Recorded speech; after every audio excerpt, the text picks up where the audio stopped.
Hi guys, I just finished another book, so I thought I'd talk about it. This is HEX by Thomas Olde Heuvelt. Not sure if that's right. It did have a blurb from Stephen King on the front. It says totally brilliantly original. And on the back, George R.R. Martin said HEX is creepy and gripping and original. So I also found this one via Suntup. This is a more contemporary book. I feel like I don't read a lot of modern things. This book was originally written in Dutch and it was translated into English. But then this version that I have was actually written in English by the author as a rewrite, and he changed the ending. I don't know, and he even says in the acknowledgements that he's not going to tell how the end originally went. He says, "Of course, I hear you wondering, how did the Dutch version end? I'm not gonna tell. Bribe a Dutch person, maybe they will." So, I don't care, but I found that to be very odd, because you don't often have a book that gets translated and then you rewrite the book. I don't know. It's a very bizarre situation. I liked the concept a lot. It involves a town in New York that is haunted by a witch. And she wanders through the town. You're not allowed to interact with her. You're not allowed to do anything. You just have to kind of let her do her thing.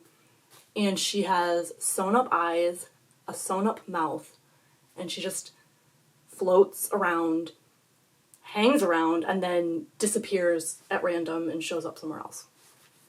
And the modernization of it is everything is done by cameras and phones and apps. And like there's a control center. It's all very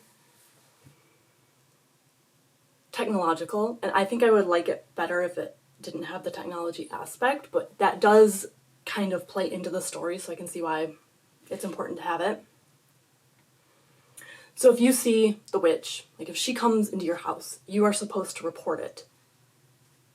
And then they can keep track of her. There are cameras, so then they can watch her. I thought it was spooky, and I didn't know where it was going to go.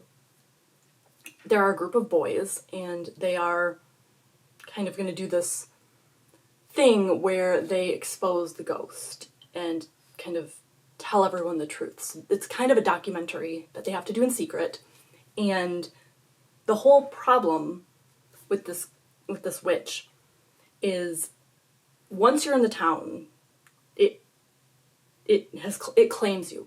So they try to keep outsiders away, and if you move in, you are basically screwed, because if you move in and then you try to leave, it depends, the length depends, but it sounds like within a couple weeks, if you are not back in Black Springs, you will go crazy and want to kill yourself, and you will never be able to escape the town.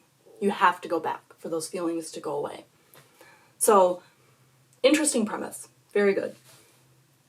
My problem was, maybe it's because it involved a lot of online type language and teenagers. It was very clunky. The dialogue wasn't great, and I didn't feel like it was descriptive enough.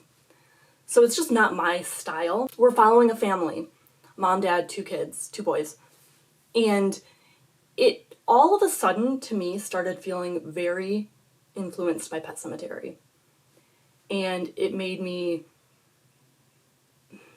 didn't make me angry, but it did throw me off, because it felt as though the author had recently read Pet Sematary or had referenced it in order to write some of his own scenes. The dog in this book, he dies, so it was very church-like where Church dies and then comes back to life and all that stuff. So there was that's, I think, what kind of started it with me. I was thinking, oh, that's kind of like Church, and the dog may or may not have come back to life. They heard it barking, and I think that's what planted Pet Sematary in my brain. And then things started getting more and more coincidental. I don't know. The dad is a doctor. Louis Creed is a doctor. They have 2 kids. One of them ends up dying. I won't tell you how. And the dad in here, Stephen, he is broken and acting very much like Louis after Gage died. And the wife needs comfort. He's unable to give it. Someone gives him a judgy look, which is very much like when Louis was unable to comfort Rachel, and one of his coworkers kind of looks at him like, come on, this is your wife, you need to step up. Same with Judd. Judd was kind of like, oh, you know, you gotta take care of your family, you gotta take care of the ones alive. And Stephen, he shuffles his wife and other remaining child, who needs medical attention, he shuffles them off to another town for them to be out of his way while he does something truly terrible. He makes a deal with the witch to undo her stitches, and in the hopes that she'll bring his son back to life, because allegedly she brought back her child from the dead. So he struck a deal with, her. And he's self-doctoring. He follows her in the woods. Oh, and Stephen, another thing, he decides to bury Tyler instead of cremating him like he and his wife had talked about. So it was, again, kind of like Louis Creed deciding not to embalm Gage because he wanted the body to be able to come back. So there was very much a Pet Sematary bent to this. A lot of the prose, to me, was clunky. This could be an unfair judgment too, because I just came off of reading Weave World, and Clive Barker's prose is really, really beautiful. I really just did not like the names in here. And some of the places, there were a lot of proper nouns in here, and it was just too much. Like, early that morning at the closed-off intersection of Deep Hollow Road and Lower Reservoir Road along the lower corner of Temple Hill Cemetery, the Wicker Woman was set up. Everything is named, so we have Philosopher's Creek, we have Mount Misery,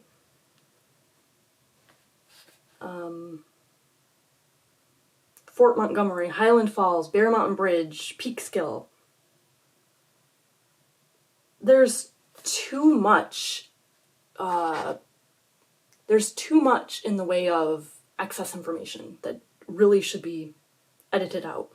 John Blanchard, the sheep farmer from Ackerman's Corner. There are just all these places thrown in that I don't think needed to be there. And it kind of bothered me aesthetically. So just reading it, there's a ton of capitalizations that don't need to be in here. And the boys are just terrible. Aside from Tyler, the main character, and his friend Lawrence. The other boys, they torment the witch, and it's hard to like any of the people in this book. I just don't care about them. When the main characters, Steve and Jocelyn, moved to Black Springs, she was pregnant. They didn't know, so they get there and they find out that they can never leave, basically, and their child will never be able to leave because of the curse. And that's all well and good, not their fault, but then they decide to have a second child, and I think that is very irresponsible. You are dooming the child. It does kind of remind me of found footage movies, which I don't like. I hated the Blair Witch Project. I saw that in the theaters. I just did not like it.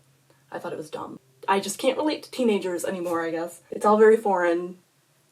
The concept was good, and then the ending is pretty much abysmal. I wanted to like it. I had a very difficult time connecting with any of the characters and appreciating any of them. I really didn't feel sorry for most of them. And I kind of thought that some of them had it coming. So once again, this was more of a, I'm curious to see what happens, and that's why I kept going. Let me know if you have read this book, if you liked it.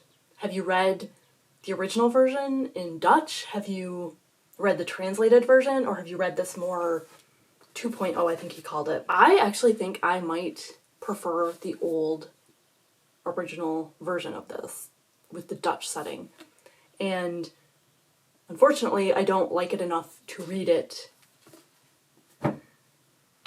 So anyway, if you have read it, let me know if you liked it. Let me know if I'm just being overly harsh and maybe I just don't like modern things. Have a spooky day.